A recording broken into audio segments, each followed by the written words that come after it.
దైవ మర్మములు. సహోదరుడు భక్తి సింగ్ గారి అనుభవంలో దేవుడు ఆయనకు బయలుపరిచిన దైవ మర్మములు. ఆగస్టు 5. ఆ స్త్రీ అరణ్యమునకు పారిపోయెను. అచ్చట వారు 1260 దినములు ఆమెను పోషించవలనని దేవుడు ఆమెకు ఒక స్థలము సిద్ధపరిచి ఉంచెను. ప్రకటన గ్రంథం 12వ అధ్యాయము 6వ వచనం. అంత్యదినములలో మృగం యొక్క గుర్తు లేనివారు ఏమీ కొనుటకు కానీ అమ్ముటకు కానీ అనుమతి ఉండదు. ఆ దినములలో దేవుడు తన ప్రజలను అరణ్యములో పోషించును. ఏలియాను పోషించిన రీతిగానే వారిని కూడా పోషించును. ప్రకటన గ్రంథం 12వ అధ్యాయము 6వ వచనం. ఏలియా బలిష్ఠుడుగానే ఉండెను, ఏలైనగా అతడు దేవుడిచ్చిన ఆహారమును భుజించెను. కనుక చివరి దినములలో దేవుడిచ్చు ఆహారమును తినువారు పుష్టిగాను ఆరోగ్యముగాను ఉందురు.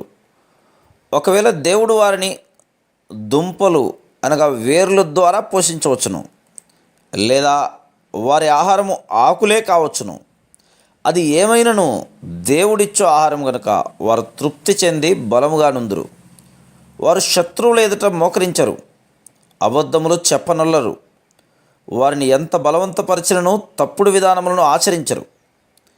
నీవును జయించు అడవుగా ఉండగోరినచో సాతాను ఇచ్చు ఏ లాభమును మేలును ఆపేక్షించకము.